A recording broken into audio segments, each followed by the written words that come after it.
আজ বানাবো ঘাটি আলু দিয়ে তরকারি। তো যারা নিরামিষ পছন্দ করো এই রেসিপিটিতে একবার ট্রাই করতে পারো। হাই এভরিওয়ান, আমি তিথি আর আমার এই ছোট্ট চ্যানেলটিতে তোমাদের সবাইকে স্বাগতম।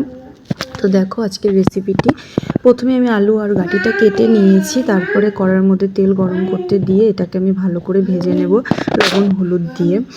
তো এটা ভেজে নিলে তরকারির টেস্টটা আরও বেড়ে যায়। দেখো আলু আর ঘাটিগুলো ভাজা হয়ে গেছে।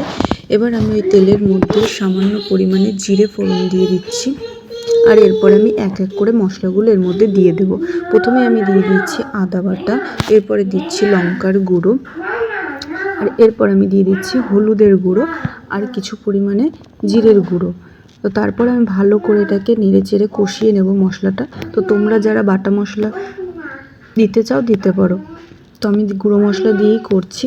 তো দেখো এরপরে আমি মশলাটা কষিয়ে এর মধ্যে আলু আর ঘাটিগুলোকে দিয়ে ভালো মতন কষিয়ে নিলাম। কষিয়ে নেওয়া হয়ে গেলে আমি এর মধ্যে পরিমাণ মতো জল দিয়ে দেব। তো আমি বেশি ঝোল করব না, যার জন্য আমি অল্প জলই দিয়েছি এর মধ্যে। এরপর আমি নেড়ে চেড়ে কিছুক্ষণ এটাকে ঢেকে ফুটতে দিয়ে দেবো। যতক্ষণ না ঘাটি আলুটা ভালো মতো সেদ্ধ হচ্ছে ততক্ষণ আমি এইটাকে ফুটিয়ে নেব ভালো মতন।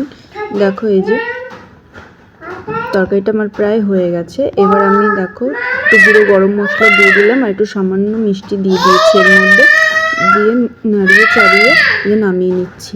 তো আমার এই রেসিপিটি যদি তোমাদের ভালো লাগে অবশ্যই লাইক কমেন্ট শেয়ার আর সাবস্ক্রাইব করে দিও।